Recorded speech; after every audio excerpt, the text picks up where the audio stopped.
Querido amigo, hoje nós temos como alvo estudarmos os Salmos 115, 116 e 117.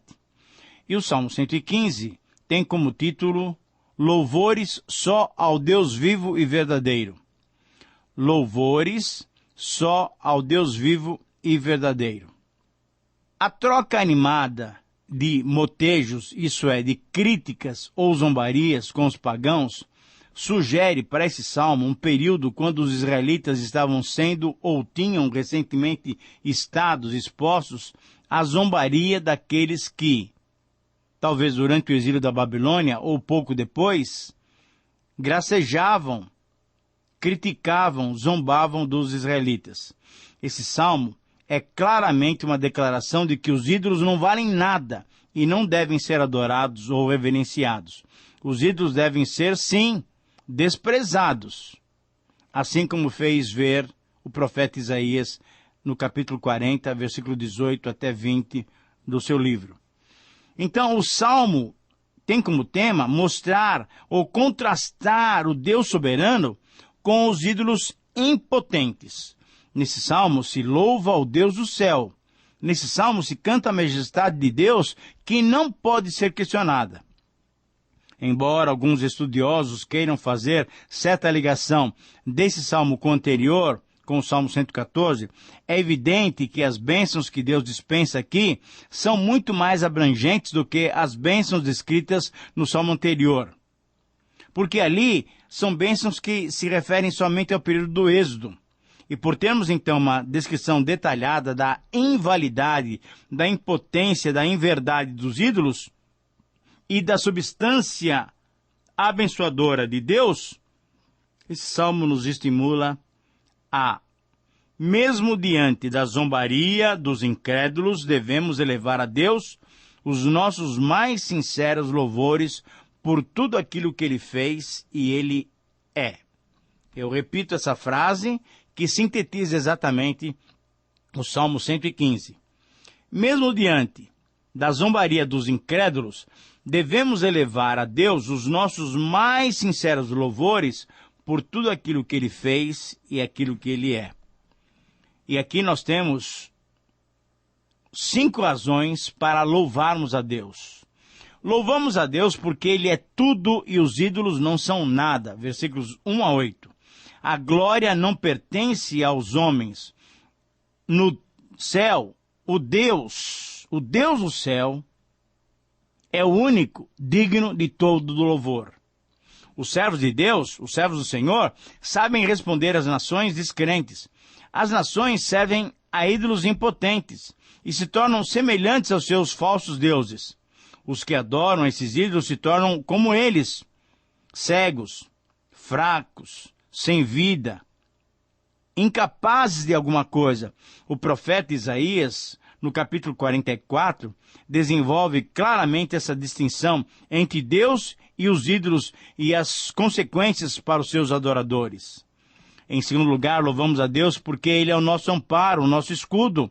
Versículos 9 a 11.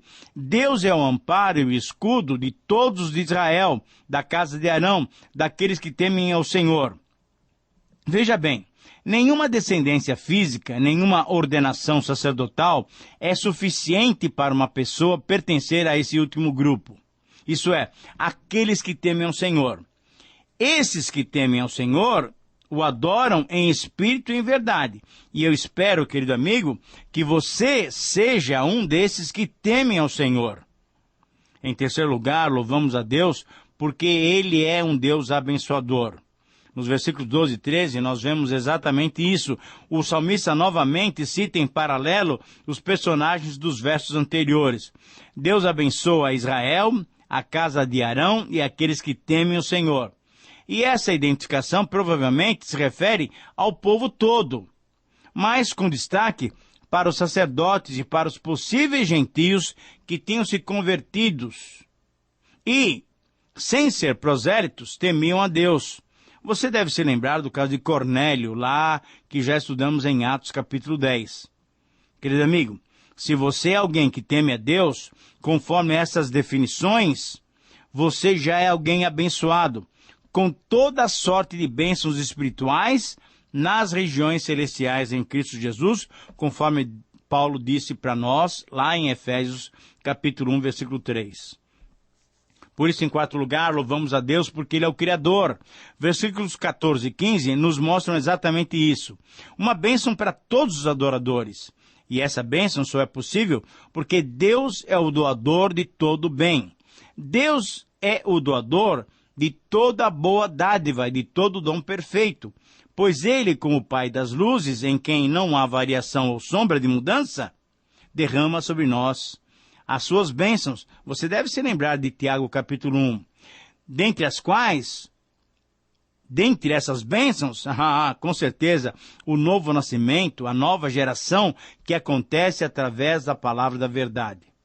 E espero sinceramente, querido amigo, que você perceba o valor do estudo dessa palavra sagrada. Em quinto lugar, então, louvamos a Deus porque Ele compartilha conosco a sua criação. Veja os versículos finais desse Salmo, 16, 17 e 18. Deus fez os céus para Ele e a terra Ele a deu aos homens. Deus nos deu a terra, nos colocou como responsáveis, como mordomos da terra para que cuidássemos dela como nosso lar. É lógico que Deus é o dono de tudo, inclusive da terra, como diz o Salmo 24. Do Senhor é a terra e a sua plenitude. Mas por um tempo Ele a deu para que nós a administrássemos. Mas você sabe que pelo pecado, quem controla esse mundo é o maligno. Mas graças a Deus que um dia isso mudará. Somente através do Senhor Jesus, a ordem da criação será recomposta. A conclusão lógica, então, a que chegamos após essas verdades, é que todos nós estamos convocados, e a convocação é para adorarmos o Deus vivo e verdadeiro, pois os ídolos não passam de objetos feitos por mãos humanas, completamente inoperantes e incapazes. Querido amigo, se você é alguém que honra, ou venera, ou adora, ou reverencia, ou ainda ama algum ídolo, eu te peço em nome de Jesus, devote o seu tempo e as suas energias para adorar somente ao Deus único e verdadeiro e ao seu Filho, o Senhor Jesus Cristo. Muito bem, podemos agora caminhar para o Salmo 116. Salmo 116, o título dele é Ações de Graças a Deus. Ações de Graças a Deus. Esse salmo é uma canção pessoal. Veja que a primeira expressão do salmo é a seguinte: amo o Senhor. Isso quer dizer que o verbo está na primeira pessoa do singular. Eu amo ao Senhor.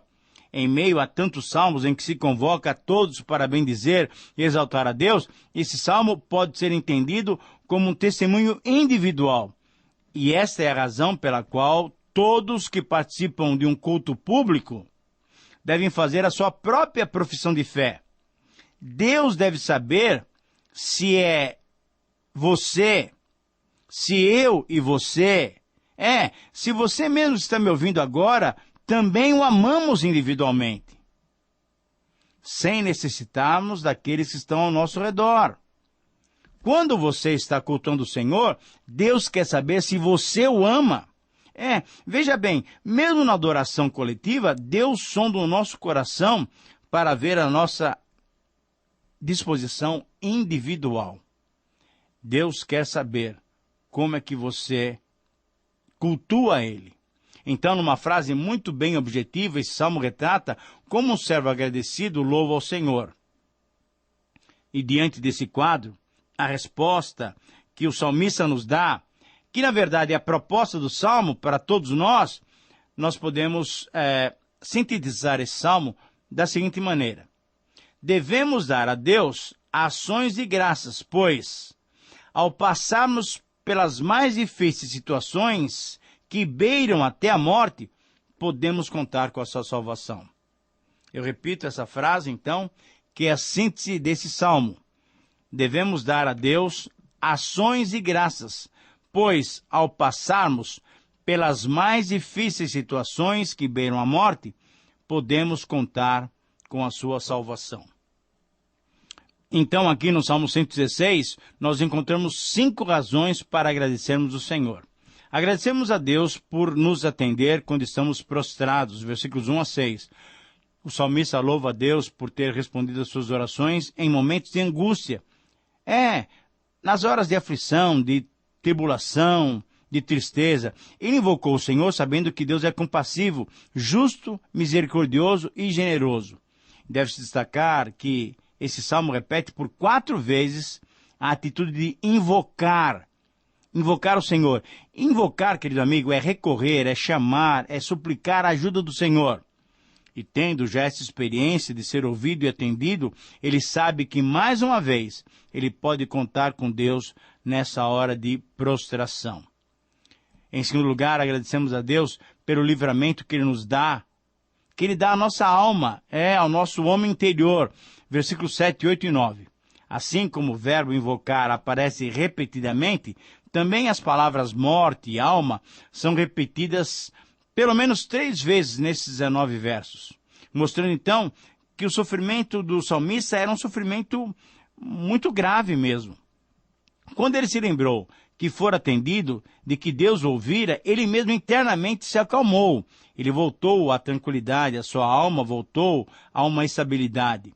E por isso ele pôde expressar o seu desejo: andarei na presença do Senhor na terra dos viventes. Isso é, eu viverei, eu viverei em comunhão com Deus nessa etapa da minha vida. Por isso, em terceiro lugar, agradecemos a Deus porque Ele nos oferece o cálice da salvação. Veja os versículos 10 a 14. As palavras do verso 10 parecem ser até contraditórias. Eu cria, ainda que disse, estive sobremodo aflito. A pergunta que se faz então é, por que o salmista estava aflito se ele estava crendo? Querido amigo, reconhecer as dificuldades, declarar objetivamente as nossas aflições, estar conscientes dos problemas que nos atingem, não indicam falta de fé, nem a diminuem. A nossa fé na salvação de Deus independe dessas constatações. Querer mentir sobre a realidade que por vezes é dura não é correto. Temos que colocar os nossos olhos em Deus, que responde às nossas orações nos momentos difíceis. Por isso também o salmista prometeu cumprir os seus votos na presença do povo que serviria como testemunho. Mas nota-se que no versículo 14 é repetido novamente o versículo 18. Isso é, há um refrão aqui. Agora, entenda bem. Você pode constatar, você pode admitir as suas necessidades e fraquezas, e isso não implica em que você tenha perdido a fé. Em quarto lugar, agradecemos a Deus porque Ele nos conhece do nascimento até a nossa morte. Versículos 15 e 16. A morte dos seus santos do Senhor, é preciosa para Deus. No contexto de respostas às orações angustiadas de um servo cercado pelos laços da morte, parece que o significado desse versículo é que Deus dá importância, sim, para os seus servos, desde o seu nascimento, quando são ameaçados de morte, até quando morrem. Preciosa é a morte do Senhor, significa que, embora para nós a morte seja uma tragédia, para Deus, é a promoção de mais um dos seus santos para passar a eternidade com Ele.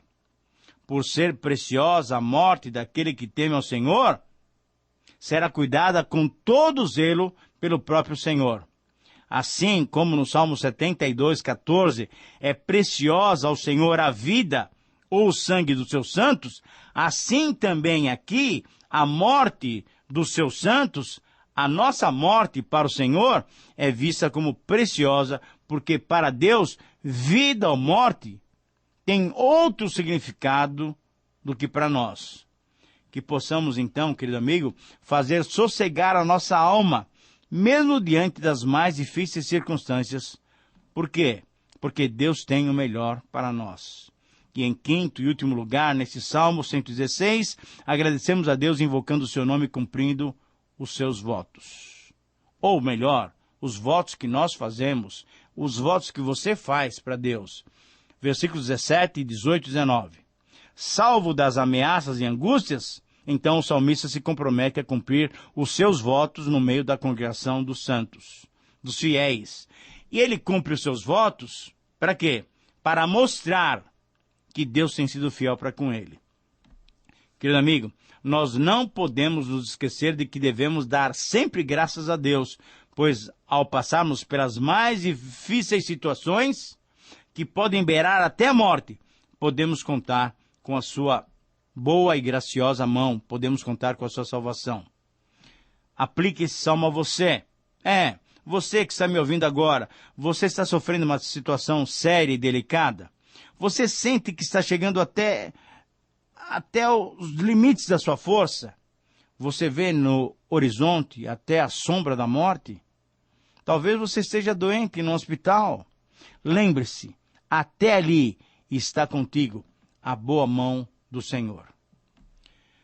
Muito bem, estamos chegando ao final do nosso programa e temos diante de nós o Salmo 117. Todos devem louvar a Deus. Esse é o título desse salmo, tão importante. Este é o menor salmo da Bíblia, Salmo 117. Ele se contrasta com o Salmo 119, que nós vamos estudar daqui a 2 programas. Esse salmo termina com uma expressão bem conhecida por todos nós. Aleluia!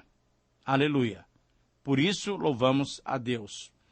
Esse salmo tem como tema uma ideia muito interessante, mas muito clara no livro dos Salmos. Deus merece o louvor de todos. A expressão inicial e a última palavra do Salmo indicam exatamente esse tema. Louvem a Deus, louvai ao Senhor. Esse é um salmo em que se convida todos para esse louvor. Esse apelo do salmista é ecoado por Paulo lá em Romanos, capítulo 15, versículo 11. Para mantermos então o esquema que temos adotado, vamos dividir esse salmo em 5 frases que ele se compõe. Então aqui encontramos 5 destaques diante do imperativo de louvar a Deus. O louvor a Deus deve ser dado, em primeiro lugar, por todos os homens. Versículo 1. Os gentios também são convocados para louvor a Deus. Lembramos novamente que desde o Antigo Testamento, o plano divino de salvação era que a salvação incluísse todos os homens. Gentios e judeus faziam parte e ainda fazem parte do plano salvífico de Deus. Em segundo lugar, o louvor a Deus deve ser dado por todas as nações. Também no versículo 1. Todos os povos são convidados para louvar a Deus. Assim como todos os indivíduos deveriam louvar a Deus, a coletividade desses indivíduos, quaisquer que fossem as suas raças, também estavam sendo convocados para louvar a Deus.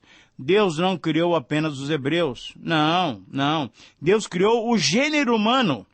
Sempre foi plano de Deus que os gentios também tivessem condições de receber as orientações divinas que indicavam como uma nação, como um povo poderia chegar à salvação. Em terceiro lugar, o louvor a Deus deve ser dado porque Ele é misericordioso. Veja o versículo 2. A sua misericórdia é muito grande. Querido amigo, a misericórdia de Deus é um dos componentes do seu caráter. Deus é Deus porque Ele é misericordioso. Deus é perdoador e é amoroso. Em quarto lugar, o louvor deve ser dado a Deus porque Ele é fiel. Também no versículo 2 temos essa expressão. Ele merece o nosso louvor por sua fidelidade, que subsiste para sempre. Podemos e devemos confiar na fidelidade de Deus, que nos traz segurança. Que nos traz esperança. As promessas do Senhor não falham. Deus não é um homem para mentir. Aquilo que Ele prometeu, Ele há de cumprir. E, finalmente, em quinto lugar, ainda no versículo 2, porque esse salmo só tem 2 versículos, o louvor a Deus deve ser dado porque ele demonstra a nossa obediência. Devemos louvar a Deus porque isso demonstra a nossa obediência. Aleluia, aleluia. Esta palavra quer dizer canto de alegria, louvor, regozijo. Esse salmo, então, é um convite para louvarmos a Deus, e esse convite tem por base a sua misericórdia e a sua fidelidade. Querido amigo, chamo a sua atenção agora de um modo especial para a conclusão que podemos ter desse pequeno salmo. Logo depois do final do programa, Pare sim, por gentileza, por 2 ou 3 minutos. Reflita só um pouco, relembre como Deus tem sido fiel para com você. Você já está começando a relembrar agora? É isso mesmo. Deus tem sido fiel em te sustentar, em te dar saúde, em te dar família, em te dar amigos. Enfim, tudo que você tem deve reconhecer que foi fruto do amor e da fidelidade de Deus. Mas espere um pouquinho. Lembre-se também da sua misericórdia. Como Deus tem sido misericordioso para com você. Você deve se lembrar que misericórdia é não sermos punidos por erros ou faltas ou pecados cometidos. Alcançar misericórdia é ser perdoado. Você já está lembrando? Você está se lembrando de como foi perdoado? Então, engrandeça a Deus, louve a Deus. É esse o convite do Salmo 117 para você. Que Deus te abençoe nessa reflexão. Um grande abraço e até o próximo programa.